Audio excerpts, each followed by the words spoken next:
Padma rail প্রকল্পের শীর্ষ দুর্নীতিবাজ পিডি আফজাল অন্তর্বর্তী সরকারের সময় ডিজি, এখন ফের পদোন্নতির প্রস্তাব। পদ্মা রেল সেতু সংযোগ প্রকল্পে ৩৯,০০০ কোটি টাকার মেগা লুটপাটের অন্যতম হোতা পিডি মোহাম্মদ আফজাল হোসেন। ফ্যাসিবাদের দোসর এই শীর্ষ দুর্নীতিবাজকে শাস্তির বদলে অন্তর্বর্তী সরকার বানিয়েছিল রেলের ডিজি। আর এবার জিরো টলারেন্স নীতির বর্তমান বিএনপি আমলেও তাকে দেওয়া হচ্ছে আরো বড় পদোন্নতির প্রস্তাব। হাজার হাজার কোটি টাকা আত্মসাৎ ও মানি লন্ডারিং এর অকাট্য প্রমাণ থাকার পরও কিভাবে পার পেয়ে যাচ্ছেন তিনি, জানুন এই দুর্নীতিবাজের নেপথ্যের চাঞ্চল্যকর কাহিনী।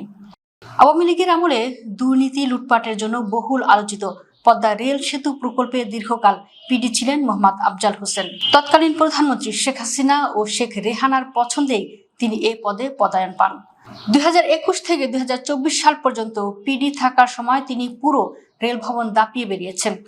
পদ্মা রেল প্রকল্পে 13,500 কোটি টাকার দুর্নীতির পুকুর চুরির ব্যবস্থা করেছিলেন তিনি।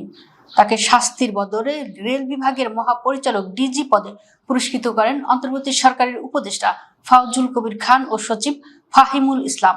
অবাক ব্যাপার হলো, বর্তমান বিএনপি আমলেও তাকে পুরস্কৃত করার তোড়জোড় শুরু হয়েছে। খোদ মন্ত্রী শেখ রবিউল আলমই তাকে দ্বিতীয় গ্রেডে পদোন্নতির জন্য সুপ্রিয়র সিলেকশন বোর্ড প্রস্তাব পাঠিয়েছেন। প্রস্তাবটি এখনো প্রক্রিয়াধীন।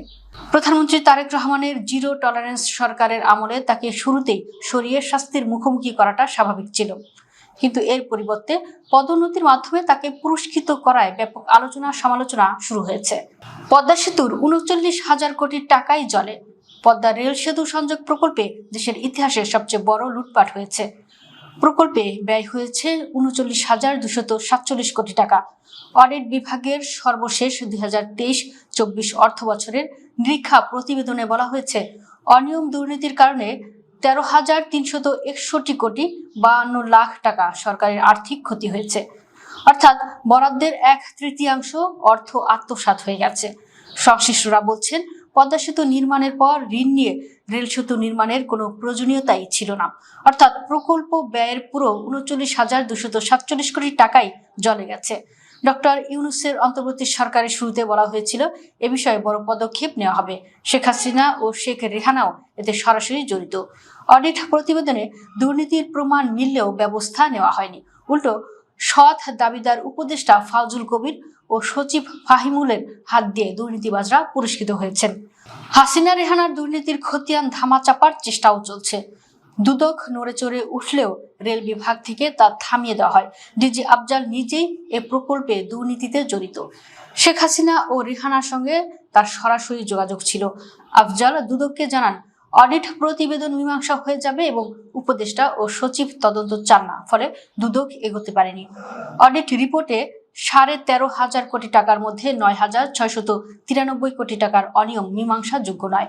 এসব ধামাচাপা দেওয়ার প্রক্রিয়া খোদ ডিজি আফজালের তত্ত্বাবধানেই শুরু হয়। এত অপকর্মের পরও একাধিক সিনিয়র ও সৎ কর্মকর্তাকে ডিঙিয়ে তাকে ডিজি পদে পদোন্নতি দেওয়া হয়। উপদেষ্টার এমন দুর্নীতিমূলক কর্মকাণ্ডে রেল কর্মকর্তারা অবাক হলেও দুর্নীতিবাজরা খুশি হন। অডিট রিপোর্টে দুর্নীতির বিস্তারিত চিত্র অডিট প্রতিবেদনে বলা হয়েছে।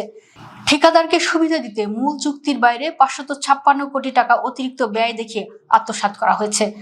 ঢাকা থেকে যশোর পর্যন্ত রেল লাইনে সংশোধিত নকশা অনুযায়ী মাটি ভরাটের পরিমাণ কমলেও ঠিকাদারদের অতিরিক্ত বিল পরিশোধ করে 2,130 কোটি টাকা আত্মসাৎ করা হয়। বালির স্তর 200 mm কম দেওয়া সত্ত্বেও 216 কোটি 79 লাখ টাকা অতিরিক্ত দেওয়া হয়েছে। প্রোগ্রেস রিপোর্টের তুলনায় কাজ বেশি দেখিয়ে বিল দেওয়া হয়েছে 1,011 কোটি টাকা। প্রকল্পকে বিশেষায়িত দেখিয়ে 17.15 ভাগ উচ্চ মূল্যে চুক্তি করে 3,606 কোটি 88 লাখ টাকা আত্মসাৎ হয়েছে। এভাবেই সরকারের 13,361 কোটি টাকার আর্থিক ক্ষতি করা হয়েছে। উপদেষ্টার পর এখন মন্ত্রীর সঙ্গে সখ্যতা আফজালের। মোহাম্মদ ফাউজুল কবির খান জামাতে ইসলামীর অঘোষিত থিঙ্ক ট্যাঙ্ক হিসেবে পরিচিত। তিনি অন্তর্বর্তী সরকারের প্রভাবশালী উপদেষ্টা হলেও দুর্নীতিবাজদের কাছে টেনে নেন। ফ্যাসিস্ট হাসিনা রেহানার পছন্দের শীর্ষ দুর্নীতিবাজ আফজাল এখন বিএনপি রেল ও সেতুমন্ত্রী শেখ রবিউল আলমের ছত্রছায়ায় চলছেন। আফজাল ও রবিউলের মধ্যে বিশেষ সমঝোতার কথা রেল খাতে আলোচিত। মন্ত্রীর তত্ত্বাবধানে আফজাল আরেকটি পদোন্নতির সব প্রস্তুতি সম্পন্ন করেছেন। ডিজি আফজালের দুর্নীতির চর্চা চাকরির শুরু থেকেই। মোহাম্মদ আফজাল হোসেন চাকরি জীবনে প্রতিটি কর্মস্থলে বড় মাত্রায় দুর্নীতি করেছেন। তিনি পদ্মা রেল প্রকল্পের প্রধান প্রকৌশলী, খুলনা মোংলার পিডি, পশ্চিমাঞ্চলের প্রধান প্রকৌশলী এবং ঢাকা টঙ্গী রেল প্রকল্পের পিডি পদে দায়িত্ব পালনের সুযোগ পান। চতুর্থ গ্রেডের কর্মকর্তা হয়েও শেখ হাসিনার আস্থাভাজন হিসেবে দ্বিতীয় গ্রেডের পিডি পদে নিয়োগ পান। তিনি ঠিকাদারদের সঙ্গে যোগ সাজসে নিম্নমানের কাজ সম্পাদন করে ঘুষ ও দুর্নীতির মাধ্যমে শত শত কোটি টাকা অবৈধভাবে আত্মসাৎ করেছেন।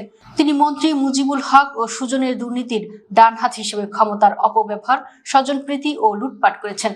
মানি লন্ডারিং ও দুর্নীতির মাধ্যমে উপার্জিত অর্থ স্ত্রী, সন্তান ও আত্মীয়দের নামে সম্পদ ডিপোজিট, ফ্ল্যাট ও জমি ক্রয় করেছেন, যার বেশিরভাগই বিদেশে পাচার করেছেন।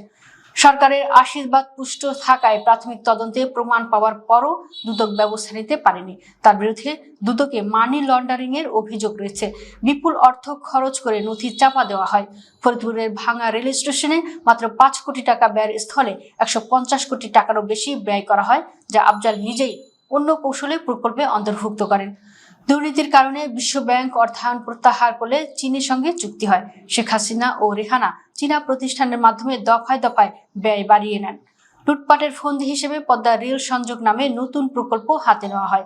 2016 সালে ইকনিকে এর ব্যয় 34,989 কোটি টাকা ধরা হলেও 2018 সালে তা বাড়িয়ে 39,247 কোটি টাকা করা হয়।